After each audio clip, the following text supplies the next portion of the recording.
Allah'a hamd, Resulüne salat ve selam olsun. Hepinizin bu mübarek Berat gecesi, kandili mübarek olsun. Cenab-ı Allah, ümmeti Muhammed Aleyhisselatü Vesselam için, özellikle de bizler için hayırlara vesile kılsın inşallah. Bu mübarek gecenin hatırı için ölmüşlerimizi, özellikle de anne ve babalarımızı affı mağfiret eylesin. Biliyorsunuz, insan öldükten sonra amel defteri kapanıyor. 3 tane şeyden kendisine yazılıyor. Bunlardan bir tanesi de salih evlattır. Salih evladın annesine babasına yaptığı dua inşallah Allah tarafından makbuldür. Sayın hocamıza yardımcı olmak maksadıyla bulunuyorum. Kendileri Berat gecesiyle ilgili mutlaka bir şeyler söyleyeceklerdir. Ben kısaca size iman ve imanla ilgili amelin ne olduğunu anlatmaya çalışayım. Cenab-ı Allah Kur'an-ı Kerim'de وَمَا خَلَقْتُ الْجِنَّ وَالْاِنْسَ اِلَّا لِيَعْبُدُونَ Sadakallahu azim. Biz insanları ve cinleri ancak bize kulluk etsinler diye yarattık. İbadet etsinler diye yarattık. Türkçesi kulluk etsinler diye yarattık. Kulluk etmek nedir? Evvela Cenab-ı Allah'a inanmaktır ve ona inanarak da onun istediği şekilde hayatını dizayn etmek. Şimdi kime sorarsanız sorun ben iman ettim diyor. Kime sorarsanız sorun ben müminim diyor. Ama gerçekten iman etmiş miyiz? Bakın Cenab-ı Allah Nisa suresinin 136. ayet-i kerimesinde şöyle buyuruyor. Ya eyyühellezine amenu aminu billahi ve rasulihi. Ey iman edenler iman ediniz diyor. İman etmiş zaten. Cenab-ı Allah ey insanlar iman edin demiyor. Ey iman edenler iman ediniz diyor. Burada düşünmemiz gerekiyor. Demek ki imanı tam bir şekilde etmek gerekiyor değil mi? Sadece ben Allah'a inandım demekle olmuyor. Bunun şartları var. Nedir şartları efendim? İşte Kur'an-ı Kerim diyor ki Allah'a inanın. Onun Resulüne inanın. Vel kitabellezî nezele ala Resulî. Resulüne göndermiş olduğu bu kitap Kur'an-ı Kerim. Ona inanın. Vel kitabellezî unzile min kablu. Ondan önce gelen kitaplara da iman edin.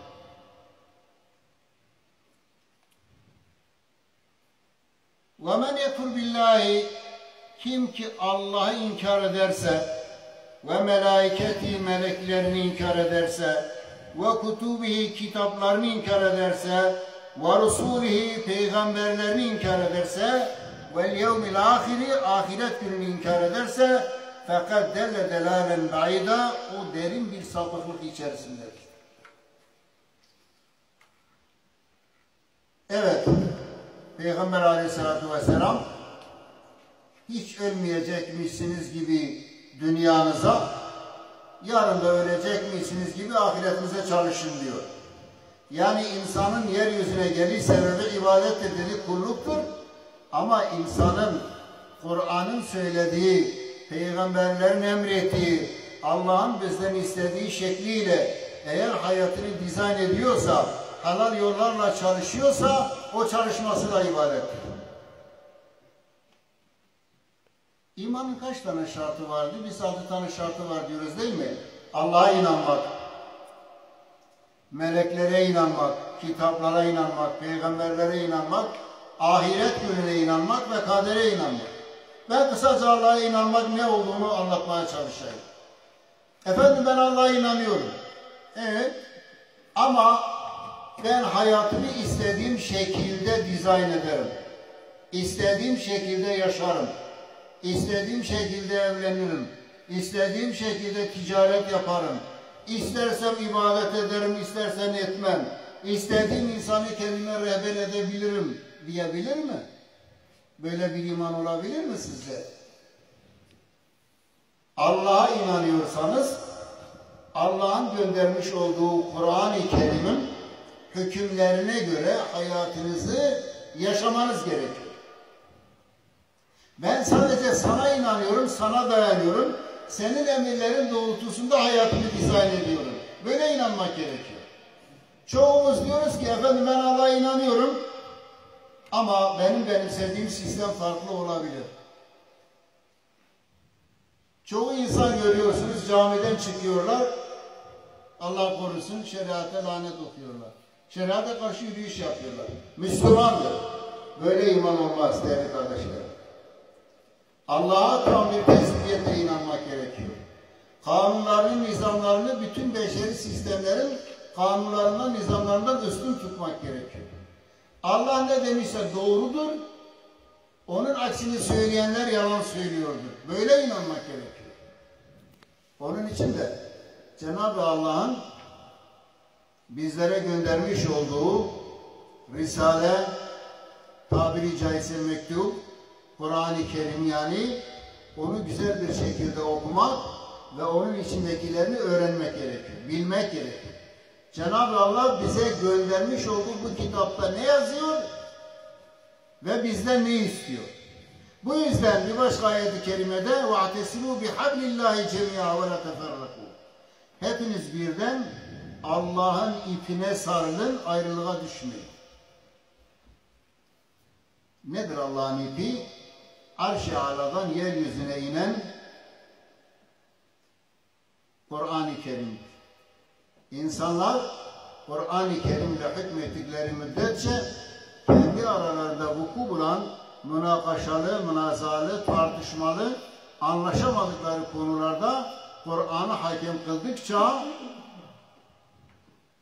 anlaşmaları mümkün olur. Birleşmeleri mümkün olur. Güç kuvvet sahibi olmaları mümkün olur.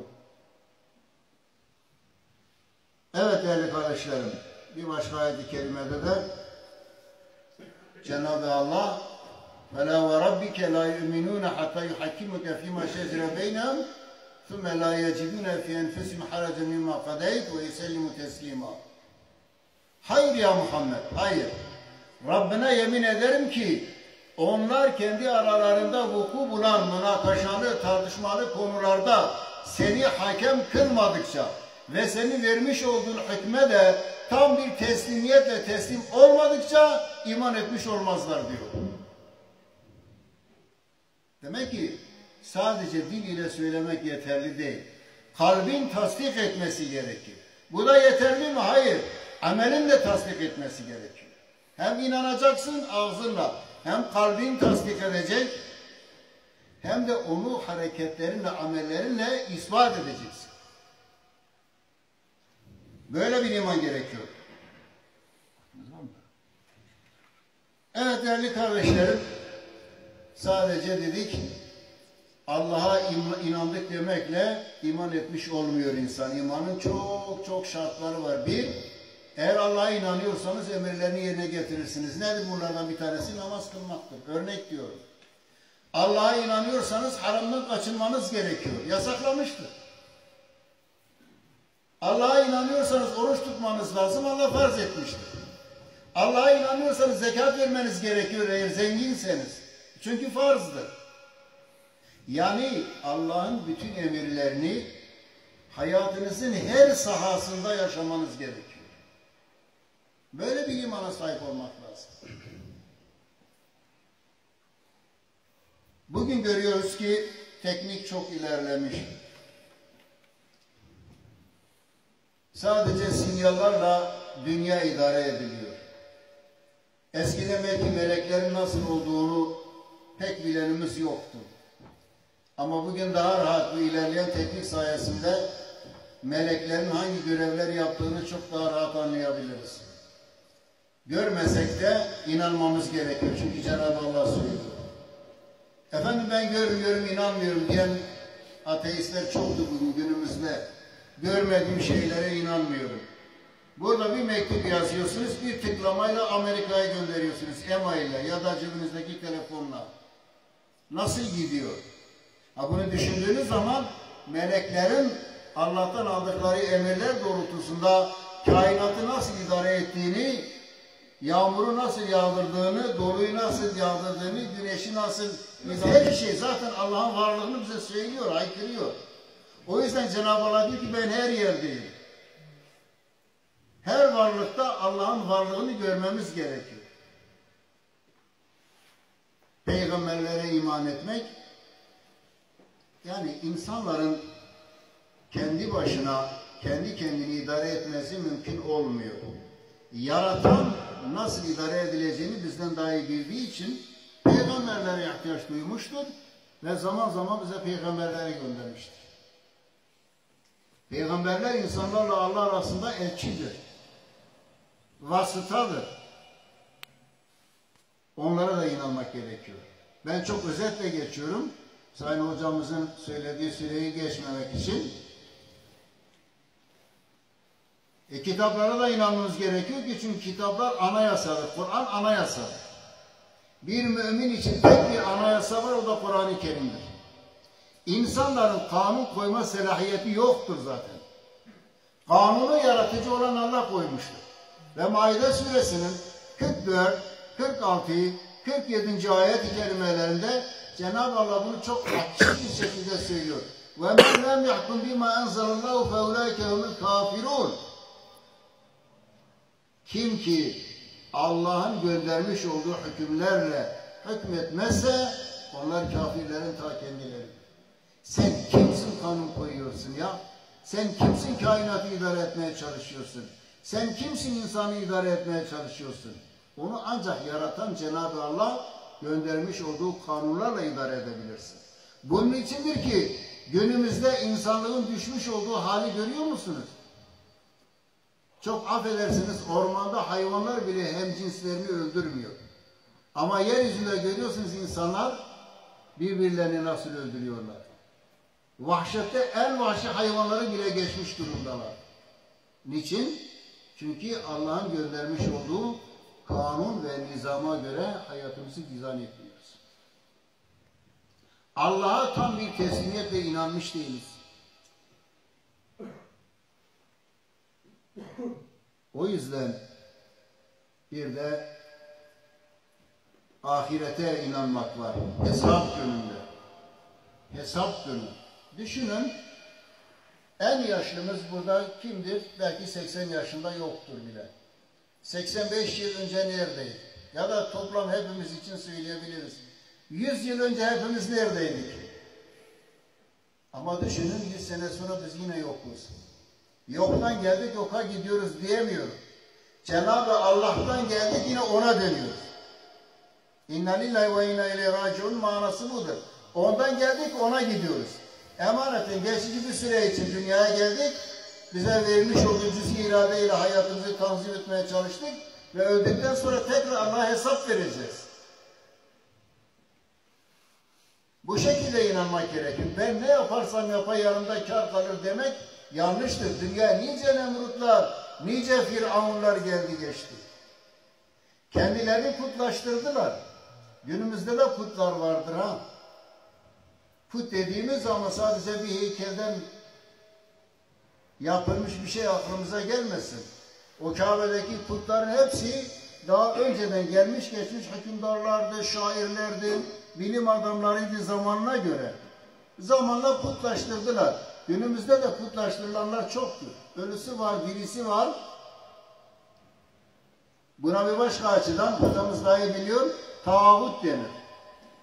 Allah'ın hükümlerinin dışında hüküm koyan her şey tağuttur. İster yaşasın, ister bu kanunları koyduktan sonra ölmüş olsun. Ve onların arkasına giden insanlar da tağuta inanmış insanlar oluyor. Puta tapmış insanlar oluyor. Kıyamet gününde Allah'tan başka insandan hesap soran yoktur. Sadece Allah hesap sorar.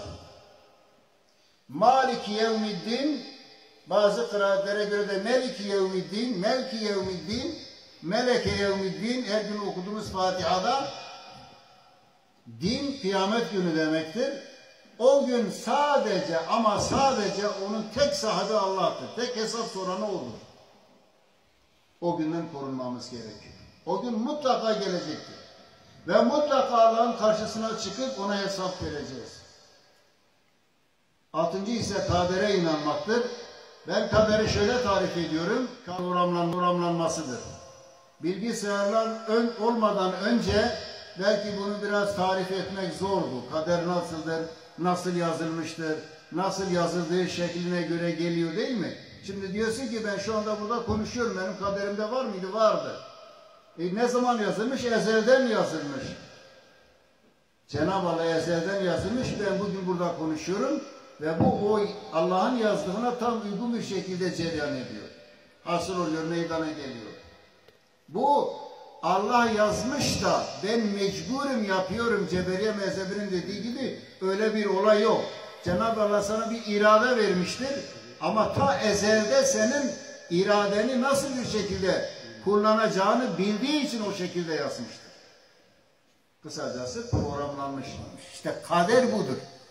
وَخَلَقْنَا كُلَّ شَيْءٍ بِقَدَرٍ ayeti gereğince biz her şeyi bir kaderle yarattık diyor Cenab-ı Allah. Programlamışız. Herkes o programa göre hareket ediyor. Allah-u Teala'nın yazdığı, bildiği ilim de bu şekilde tecelli etmiş oluyor. Hepinizin mübarek gecenizi tekrar kutluyorum. Cenab-ı Allah hepimiz için hayırları vesile kılsın inşallah. Allah'a emanet olun. Hocamıza teşekkür ediyoruz. Allah razı olsun. Aslında daha anlatacağı çok şeyler vardı ama zaman çok kısıtlı. Dolayısıyla inşallah nasip kısmet olursa başka zamanda dinlemek isteriz. Evet Osman Hocam.